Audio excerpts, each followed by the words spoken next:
خو سبا خپل بخاري پیدا کوم ان شاء الله. اوله ورځ ده.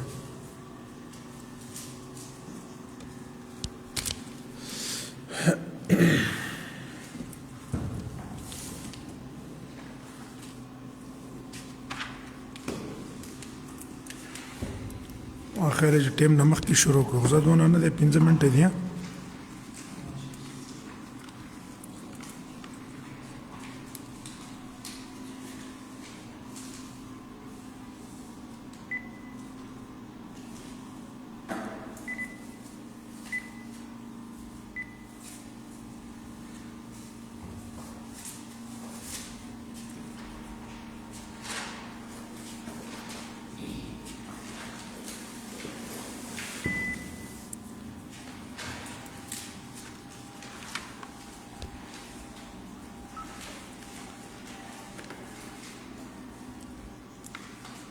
بسم الله الرحمن الرحيم. الحمد لله رب العالمين، والصلاة والسلام على سيد الأنبياء والمرسلين وعلى آله وأصحابه أجمعين. باب كيف كان بدء الوحي إلى رسول الله صلى الله عليه وسلم.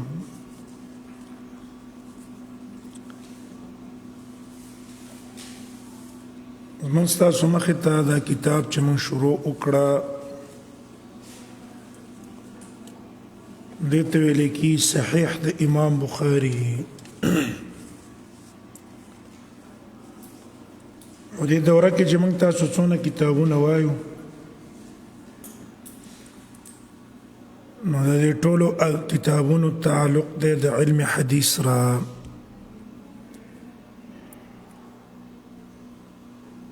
لہذا کومه مقدمه چې ذکر کېږي دا مقدمه د هر کتاب د ابتدا سره لګي.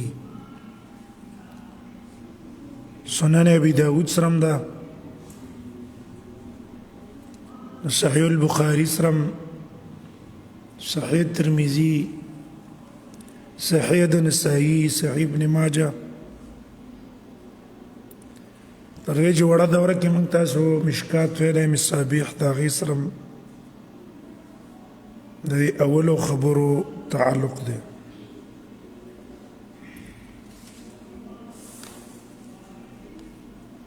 دویمه خبره ذهن کې دا کېنوئ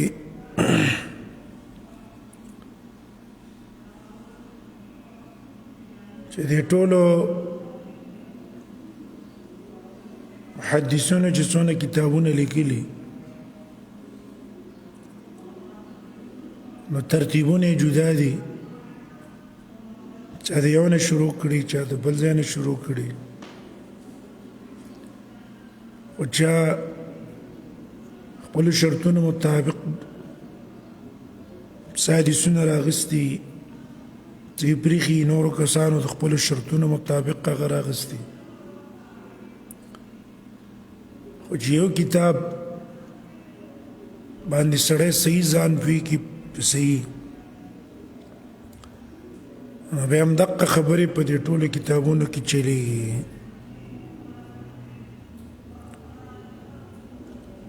نو دې وجې نه په یو کتاب صحیح ځان پوهي کول، په سننو کې دې په یو کتاب صحیح ځان پوهي کو نو دې سره دا ټول کتابونه حل کېږي. بخاري کې دې په صحیح معنا ځان پوهي کو نو بیا دا کم تحقیقات چې کېږي مذاهب بیانېږي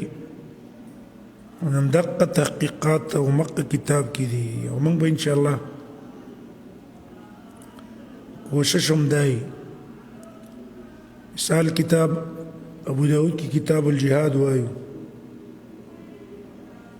نو اراده هم څه الله ده چې دقه کتاب الجهاد څه بخاري دلته کتاب الجهاد دی دا به مو څه وایو. د دې دپاره چې موږ ته د دواړو کتابونو په یو ځل پته ولګي. کله که مسلم مقرات تلله موږ سپروتو مسلم به هم په هغې کې پې چلو چې موږ تاسو ته پته ولګي چې هلکه دې کتابونو خو خبره یوه ده خو یو پکې الفاظ زیات کړي دي بل پکې کم کړي او دا د حدیث نه په دې طریقه استدلال کړی دی بل ته په دې طریقه استدلال کړی انشاءالله دغسې اراده ده د دې دپاره چې د ټولو کتابونو د کتب سته ټول حقیقت باندې سړی پیشي بیا د هر کتاب په ابتدا کې د یو څو علومو د یو څو خبرو معرفت ضروری دی د دې وجه او سبب یې دا دی چې موږ ته پته ولګېږي چې زموږ دا شروع په دې کتاب کې علا وجه البصیرت ته ځکه چې دغه امور معلوم کړه نو زموږ ستاسو شروع به بیا علا وجه البصیرتي او که معلوم هم نه کړ شروع به خو علا وجه البصیرت بنئ بیا د علماو طرز او طریقه جدا ده څوک اکتفا په درې خبرو باندې کوي تعریف موضوع غرض څوک اکتفا په پنځو خبرو کوي څوک اته امور ذکر کوي چې د هغې نه بیا تعبیر هم کوي په علوم ثمانیو په امور ثمانیو یا په مباحث ثمانیو او څوک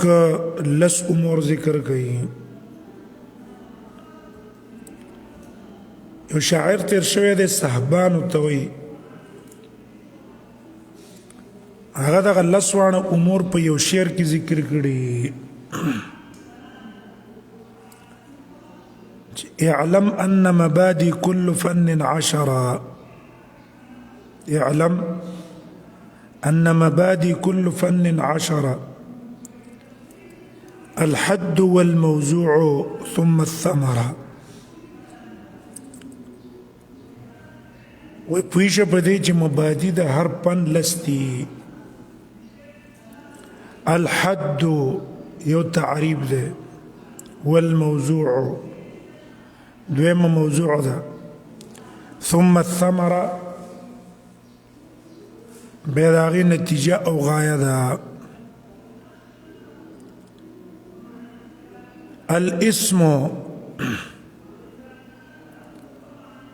د دې نوم والاستمداد الاسم والاستمداد دا د چانه ماخوذ دی استمداد معنا دا ده چې اخذ یې د چانه شوی وحکم الشارع وحکم الشارع چې د دې علم زده کړه په کومه مرتبه کې ده حکم د هغې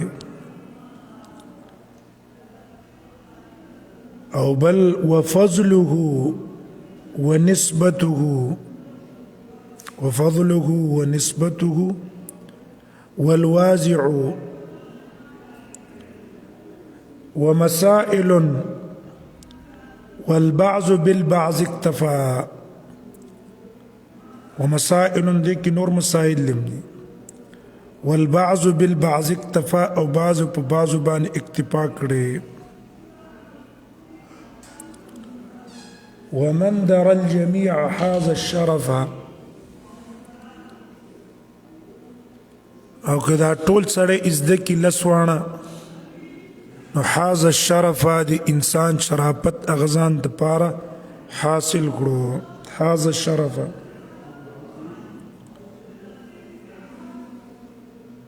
ومنګ به هم دلته یو څو امور ذکر کو یو په هغه امورو کې تعریف دی د علم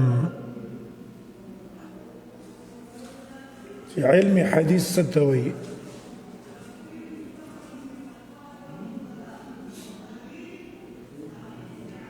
ولې دا تعریف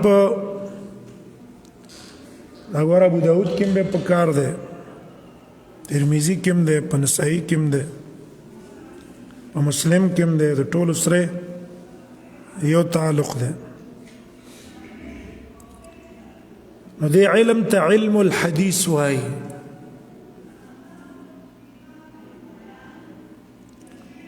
علم حدیث دو الفاظ دي،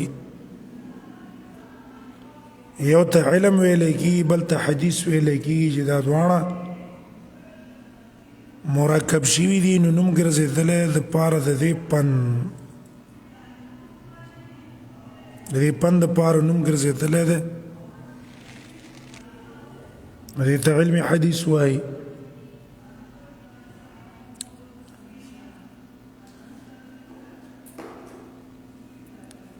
نو اول موږ به تاسو تعریف وکړو د مضاف چې علم څه ته وایي، بیا به تعریف وکړو د مضاف الیه چې حدیث څه ته وایي، بیا چې کله دا دواړه مرکب اضافي شو او نوم کې قستلی شو د دې علم حدیث دپاره علم او نوم وګرځېدو، نو بیا به د هغې تعریف کوو. اول اعتبار د مضاف الیه او بیا وروستو چې مرکب وګرځېدو. نو اول لفظ والا مضاف علم. د علم تعریف څه دی؟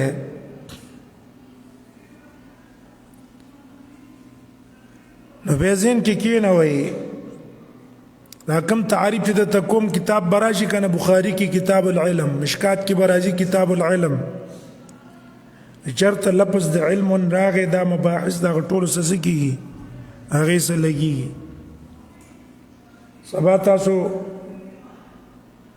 د اصول الفقه د بل شي علم اصول الفقه د هر علم باز چې کوئ نو دا اولنۍ خبرې ټولو کې استعمالیږي. نو علم کې د متکلمینو او د مناطقو اختلاف دی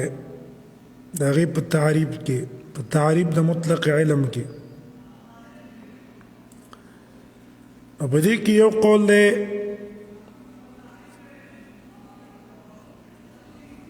چې پای کې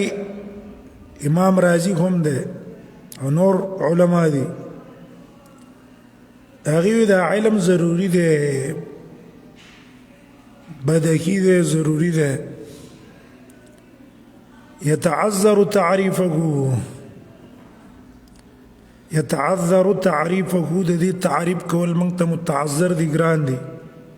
تعریف یې نشو کولی چې علم څه ته وایي څه ته نه وایي. ها ادراک به په څه باندې کوو؟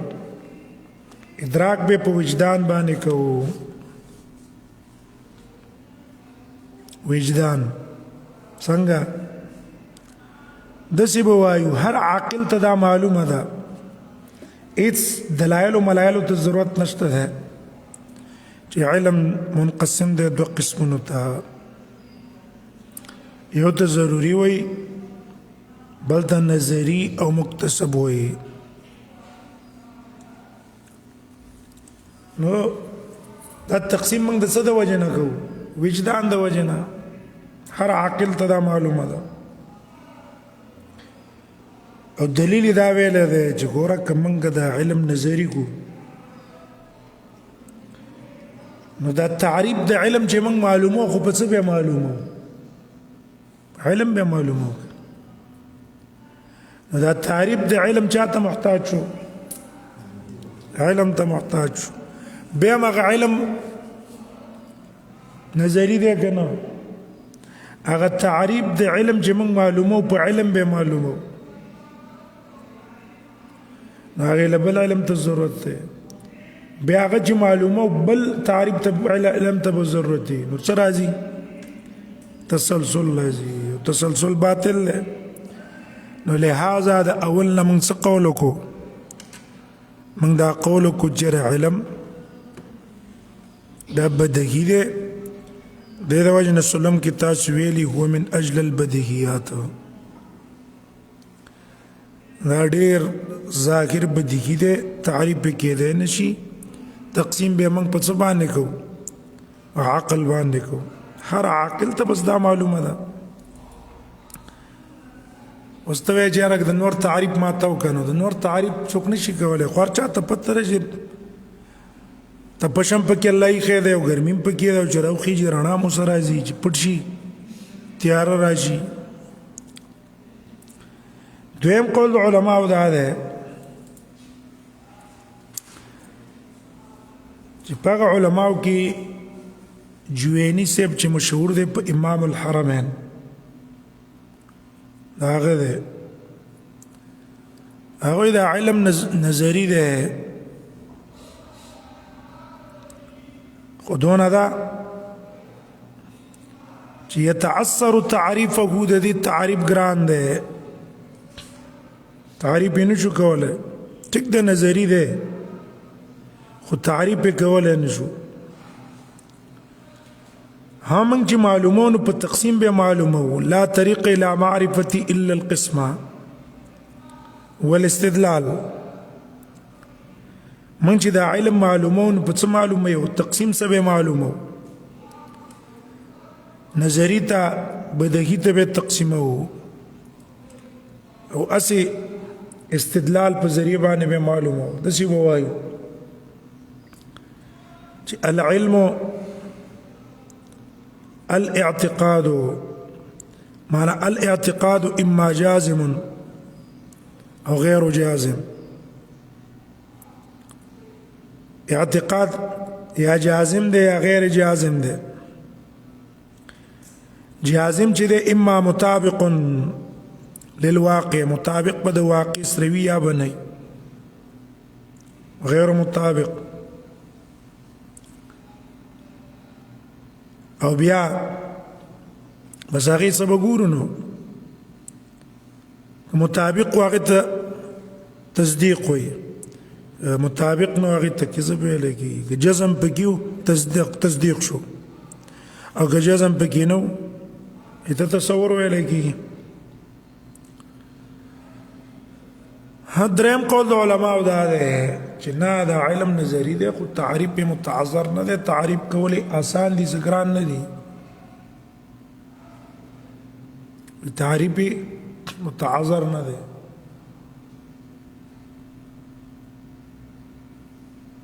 نو بیا دي ورالګېدلي دي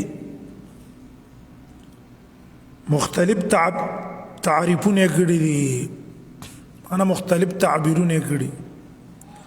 چې د ټولو مقصد یو دی قاضي بیزاوي والا هم کړي دي څه مرقات کې تقریبا تاسو 15 تعریفونه کړي یو د هغې نه هغه دا دی اعتقاد الشیء على ما هو عليه اعتقاد الشيء على ما هو عليه من ضرورة أو دليل تعقيد أساته د یو شي على ما هو عليه چې دا په هغه حالت باندې ده خدا اعتقاد یا ساده څه د وجې نه وي د دلیل د وجې نه وي او ضرور یا د بداهت د وجې نه وي بیا خپله پکې تقسیم راغی که نه دویم تعریف چاته څه کړی دی حصول صورت الشیء عند العقل في العقل لسی وی حصول صورت الشیء في العقل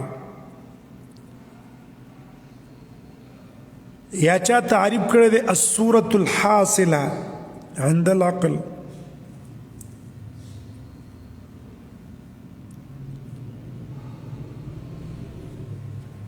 او چا تعریف دې څه کړی دی صفة توجب تمیزا صفة توجب تمیزا لمن قام به لا يحتمل النقيض دا یو صفت ده نقیض واجبوي څه واجبوي تمیز واجبوي چې سره احتمال د نقیض پکې نه وي څه مطلب ہے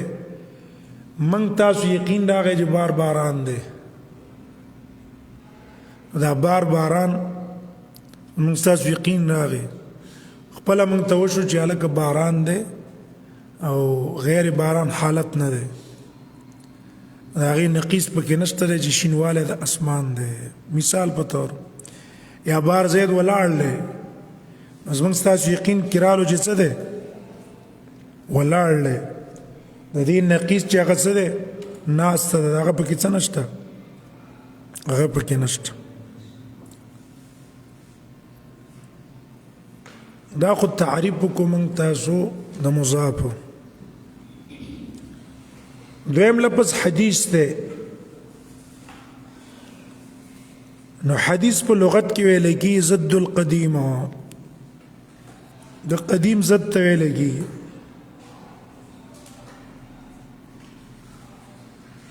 یو شی زوړ دی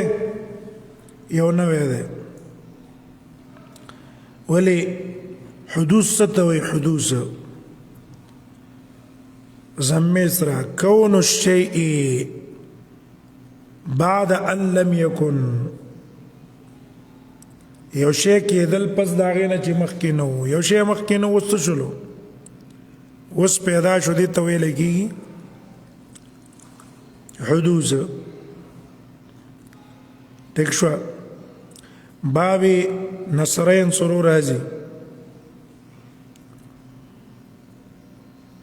نو حدیث خو مفرد شو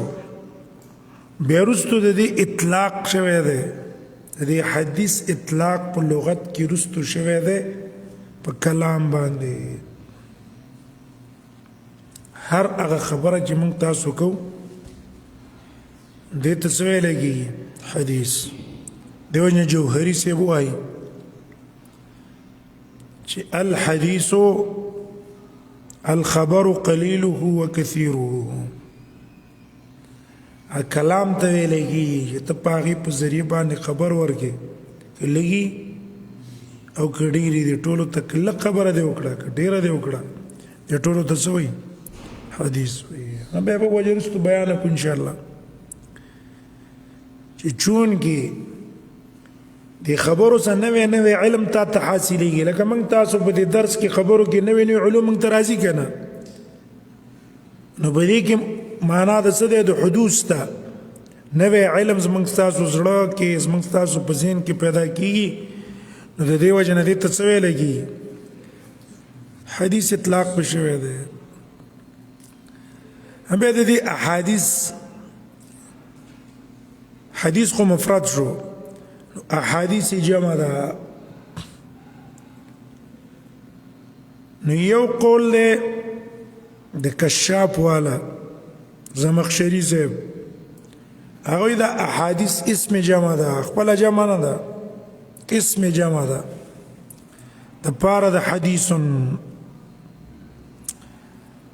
او دویم قول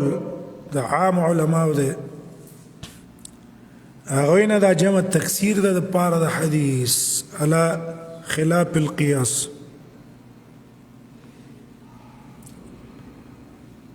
البحر المحيط والا ابو حیان صاحب چې دا د نحوه په دې کې امام دی او اکثر اخذ په نحوه کې د سیبویه نه کوي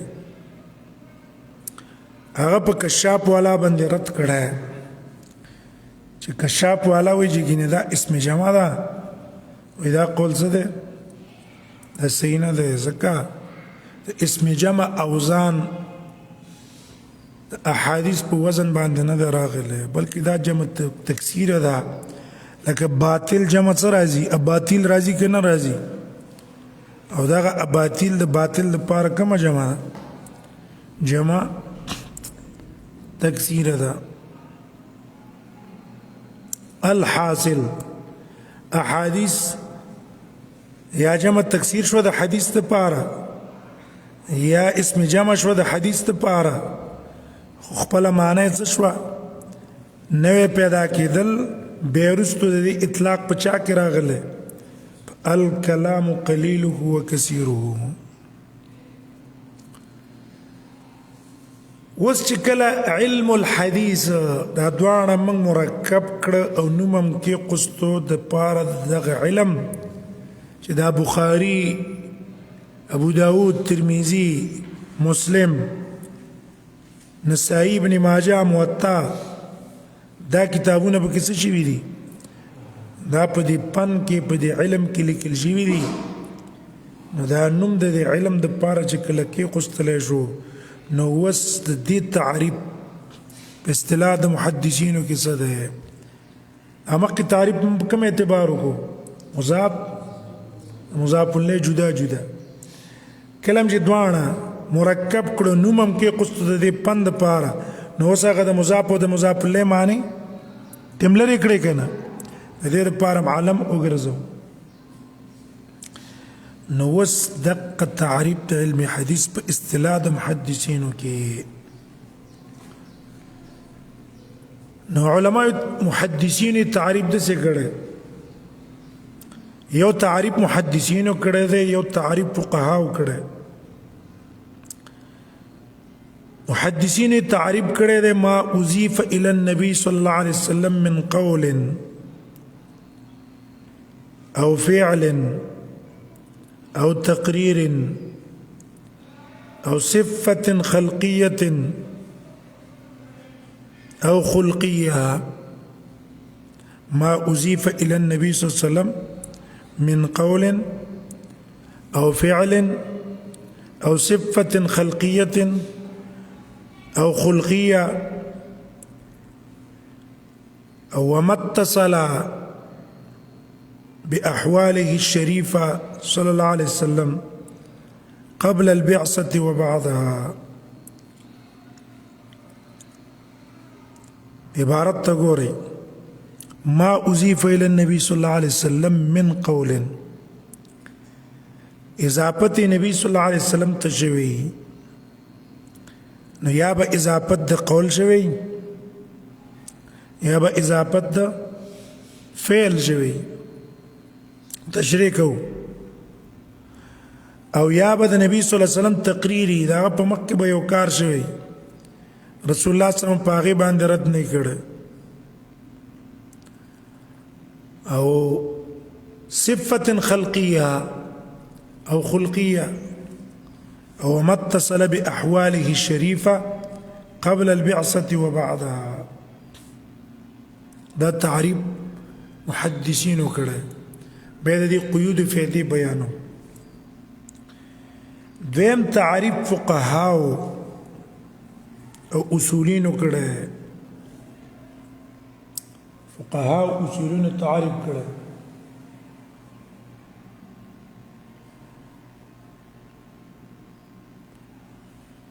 نو فقهاو اصولینو تعریف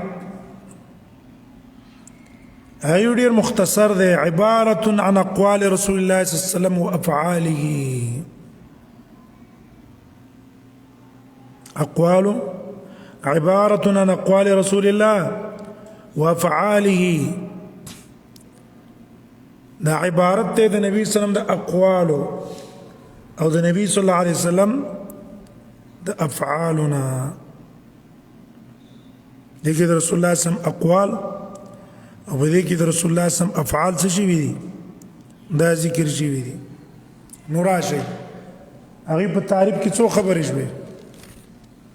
دوا اقوال افعال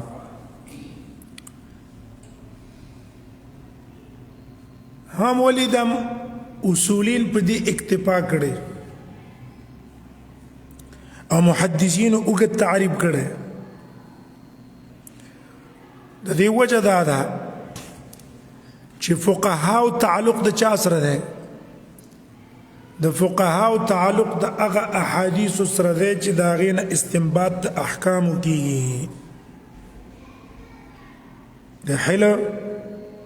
او د حرمت شی حلال دی دا شی حرام دی او د دې احکام تعلق د کوم احادیث سره ده فعلیه قولیه یا رسول الله سم قول کړي یا نبی صلی الله علیه وسلم فعل کړي هغه سره تعلق ده نو د دې د وجې نه دوی صرف په دې اکتفا کړی د رسول الله سم صفات خلقیه صفات خلقیه هغه حدیث چې د رسول الله اخلاق پکې بیان شوي هغه حدیث چې د رسول الله صلی الله علیه وسلم حلیه مبارکه هغه پکې بیان شوی د رسول الله سم هغه حالت چې د رسالت نه مخکې و د هغې څه نشته تعلق د احکامو سره شته دی نه نو دې وجې نه فقها د هغې سره کار لري نه نو صرف یې کم باندې اکتفا وکړه اقوال او افعالو هم پاتې شو تقریرات تقریراتو پورې کوم تعلق د احکامو دی که نه دی وروسته وایو نو فقها هغه لفظ ولې ذکر نه کو نو جواب دا دی چې دا تقریرات په افعالو کې داخل دي تقریرات په څه کې داخل دي افعالو کې داخل دي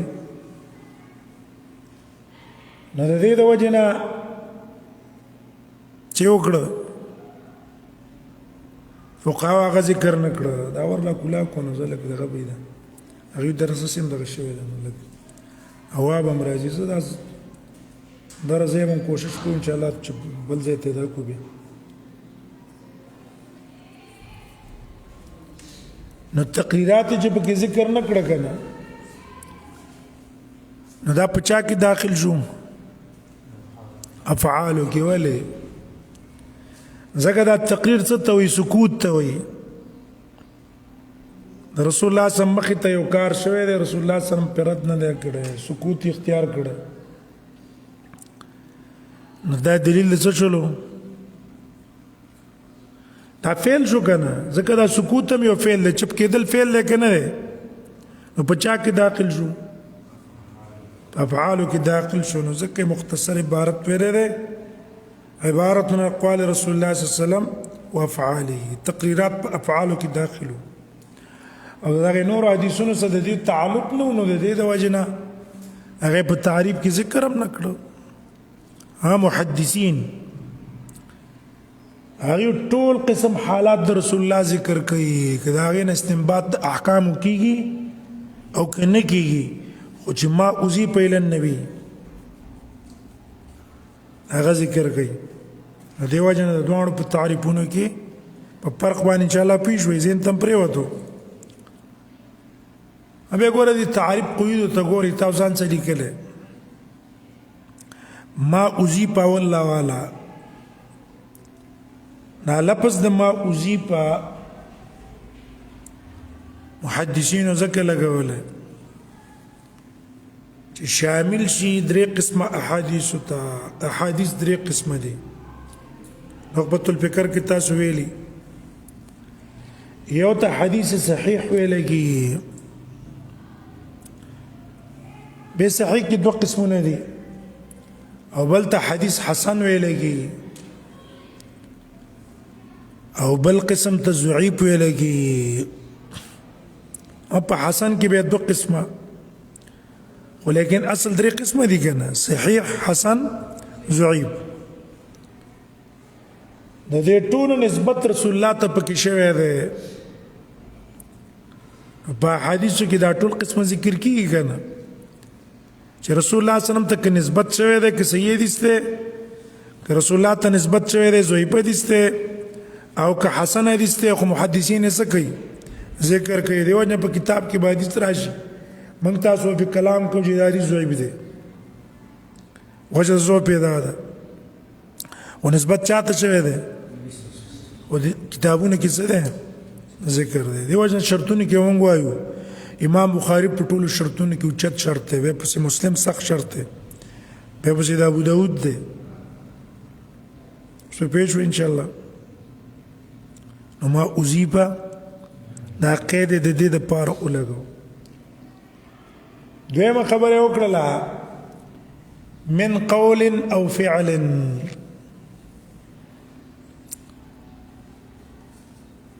من قول او فعل کی تقسیم اشاره وکړه تقسیم ته چې احادیث دوه قسمه دي یو ته ویل کی احادیث قولیه بل ته ویل کی احادیث فعلیه. احادیث قولیه هغه ته ویل کی چې باغی کې د رسول الله صلی الله علیه وسلم اقوال ذکر شي. لکه ګوره قال رسول الله صلی الله علیه وسلم انما الاعمال بالنیات. ٹھیک شو. په بخاری کې دویم حدیث پسې وګورئ. حارث ابن هشام سأل رسول الله صلی الله عليه وسلم فقال يا رسول الله كيف يأتيك الوحي؟ فقال رسول الله صلى الله عليه وسلم احيانا ياتيني مثل سلسلة الجرس. دا کم یوجو قولي مشهور حدیث ته تاسو ویلي قال رسول الله صلى الله عليه وسلم لا يؤمن احدكم حتى يحب لاخيه ما يحب لنفسه. قال رسول الله صلى الله عليه وسلم لا ايمان لمن لا امانة له ولا دين لمن لا عهد له. او دویم نمبر فعلی دی چې پاکی صرف د رسول الله صلی الله علیه وسلم عمل نقل شوی، فعل نقل شوی. رسول الله صلی الله علیه وسلم چې مونږ ته ودرېدلو وی لاسې پورته کړلو، د هغې نه وروسته په سینه باندې یا په دیزې باندې کېښوستلو، بیا رکوع ته یې داسې طریقه وکړه، سجده کې بیا داسې وکړله. دا ټول افعال دي د رسول الله صلی الله علیه وسلم، قول پکې نشته. چې رسول الله مونږ ته ویلي چې تاسو مانځه ته پاڅېږئ نو په اول کې رفع الیدین وکړئ، یا په رکوع کې رفع الیدین وکړئ، یا رکوع نه کته، یا رکوع داسې وکړئ. دې ته کوم ویلی کېږي؟ فعلیه. دریم خبره ده او تقریر. تقریر دې ته ویلی کېږي چې رسول الله صلی الله علیه وسلم په یو مجلس کې ناست دي او یو عمل کېږي او رسول الله صلی الله علیه وسلم په هغې رد ونه کړي، یا د نبي سم زمانه ده وحی نزول پکې کېږي او صحابه یو عمل کوي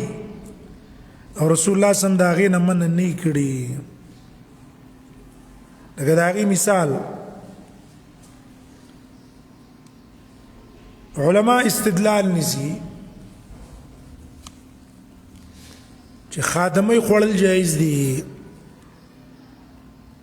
احناف په نسبت باندې خوړل جایز نه دي، جمهور په نسبت باندې خوړل جایز دي. جمهور یې پاک امام بخاری هم دی،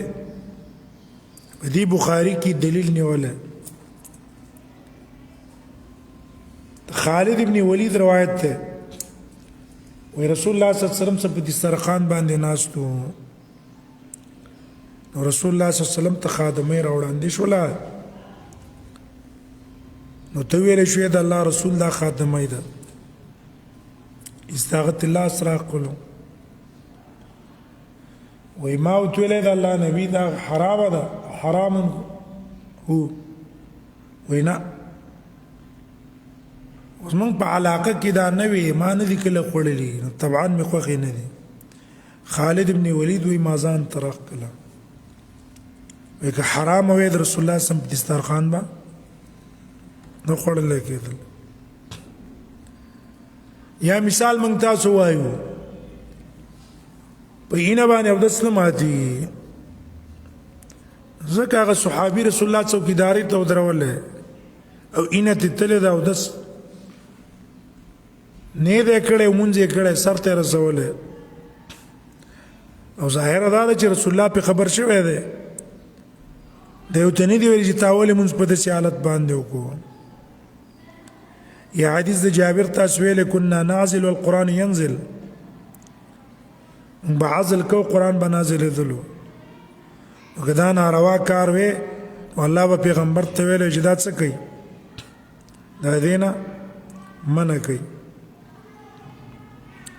نو دا دلیل د څه شولو؟ د دې چې ګینې دا عمله دا جایز دی.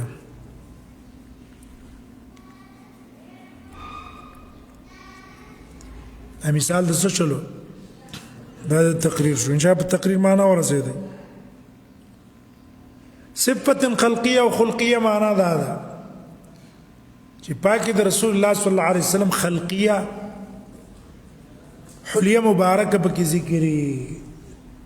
د حدیث کې راځي کان شسن الکفین لاسونه زګو زخم الکرادیس د نبی سم دا بندونه اډو کې چې کوم دا غټو طویل المصربه یختي په دې سینه باندې چې کوم دا وګدو ټیک شو یا حدیث کې راځي بیاضو ابتي وغير ذلك هذا عجل عينين ويجوي نعم هذا شسن الكفين شسن الكفين وغير ذلك دا كم شو صفات خلقيه او خلقيه چې رسول الله صلی الله علیه وسلم اخلاق پکې ذکر شي چې رسول الله صلی الله علیه وسلم كان سهلا نرم مزاج والو خوش اخلاقه فحاش نو لعان نو سخاف في الاسواق نو بازارونه کې چغې نه واله ولا الفاحش البذيء دا نو وغير ذلك دي تکمل کی صفات خلقيه او وما اتصل باحواله الشريفه مقصد دا ده چې رسول الله صلی الله علیه وسلم د بعثت تمخ کې کوم حالت دي مخ کې کوم حالاتو هغه به کې څه شي هغه به کې ذکر شي قبل البعثه په دې احادیثو کې د رسول الله صلی الله علیه وسلم ابتدایي حالت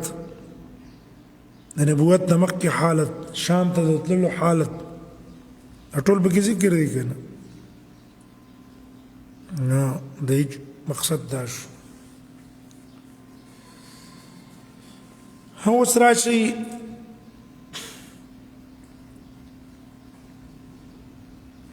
په دې تعریف کې درې خبرې ذکر شوې فعل قول تقریر نو ګوره په حدیثو کې د رسول الله اقوال رال چې قال رسول الله په اتفاق د علماء قول د رسول الله صلی الله علیه وسلم د تشریع ده د څه ده د تشریع ده په اتفاق د علماء د تشریع ده صحیح ده خو وسه مسله غدا ده چې عالم او مجتهد بدی کې ګوري چې آیا دا قول د رسول الله صلی الله علیه وسلم امر پکې ده او کنه هی پکې ده که امرو عمل به پکې کی کنه هی وا ځان به ساتي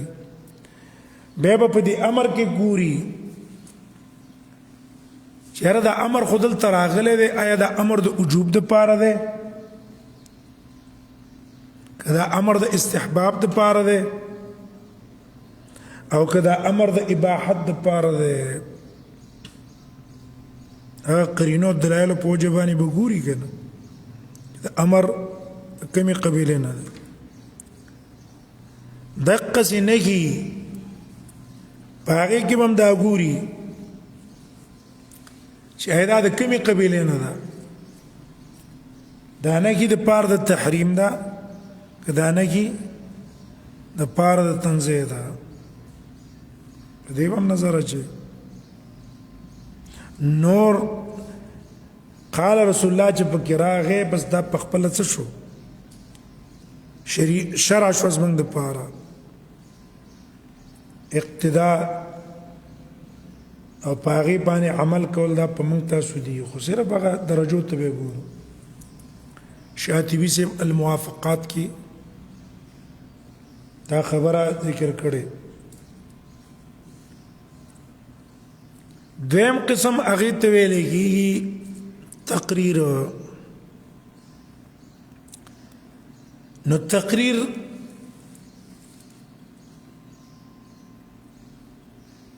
هم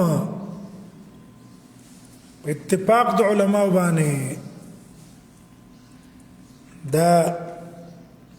تشریعي دی معنا موږ په هغې باندې عمل کوو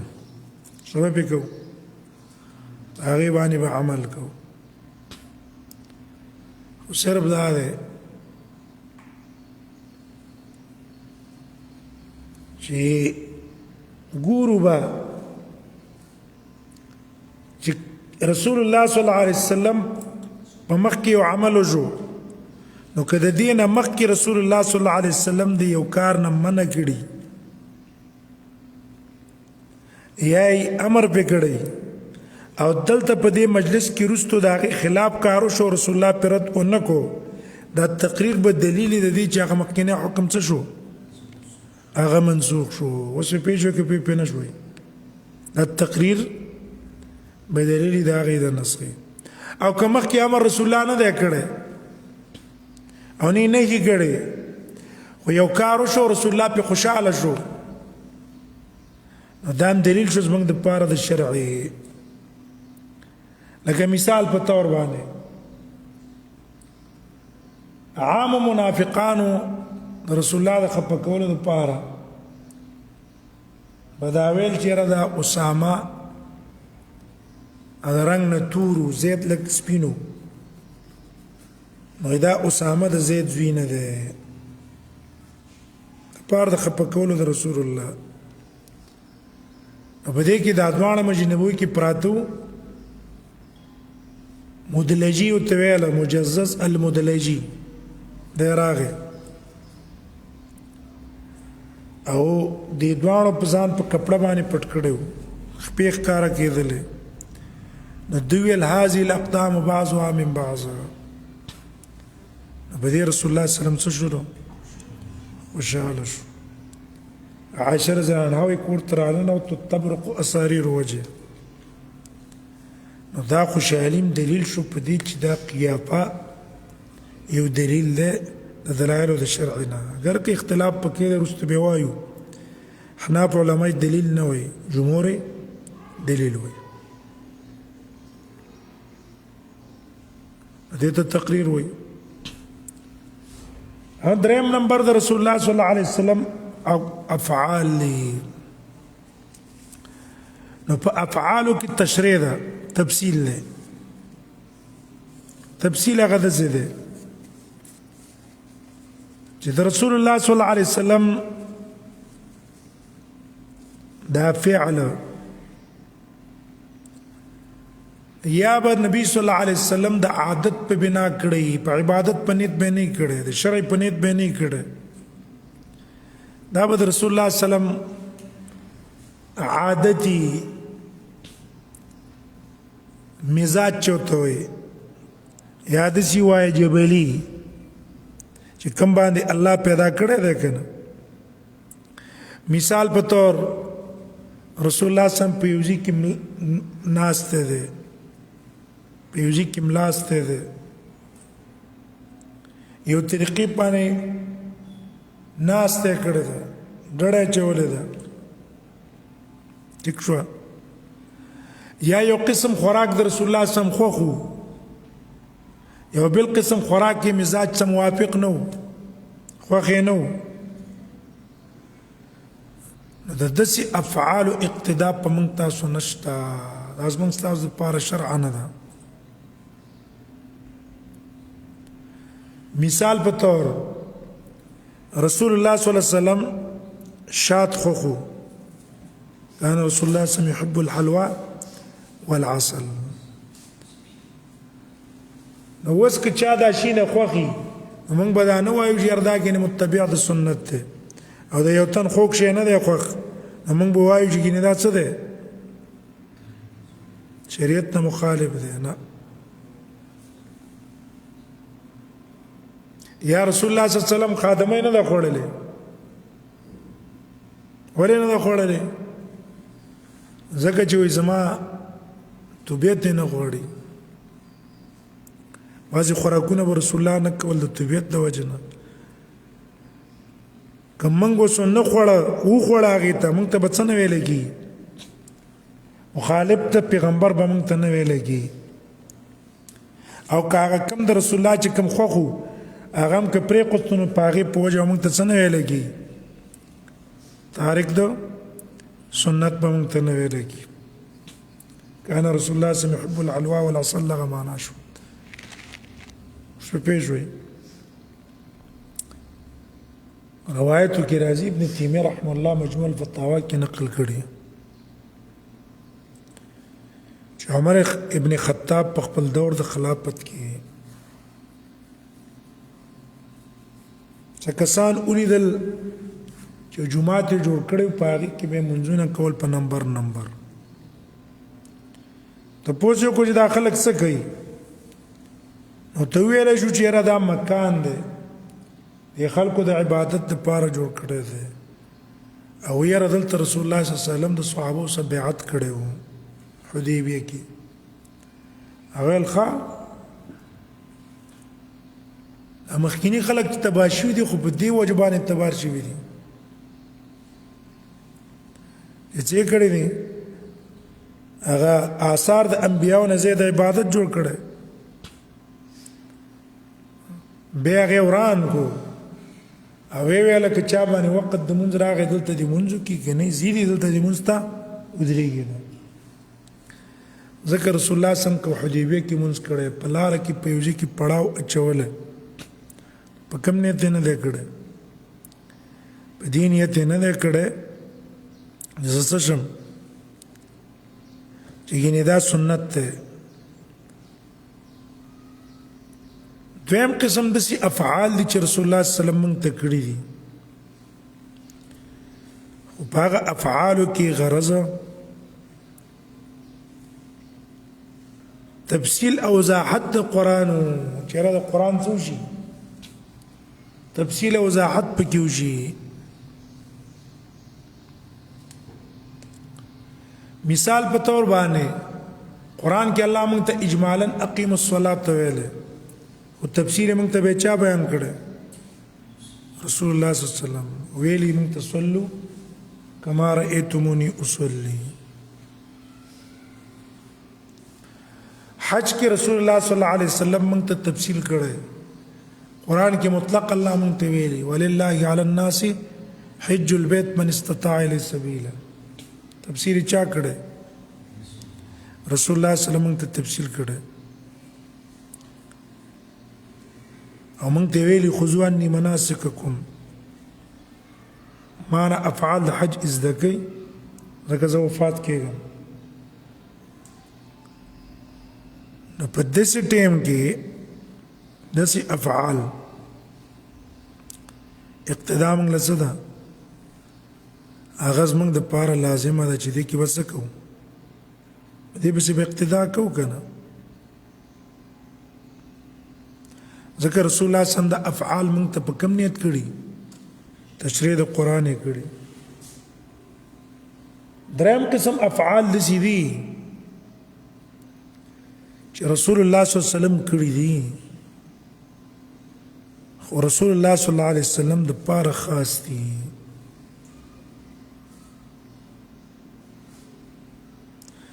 مثال په طور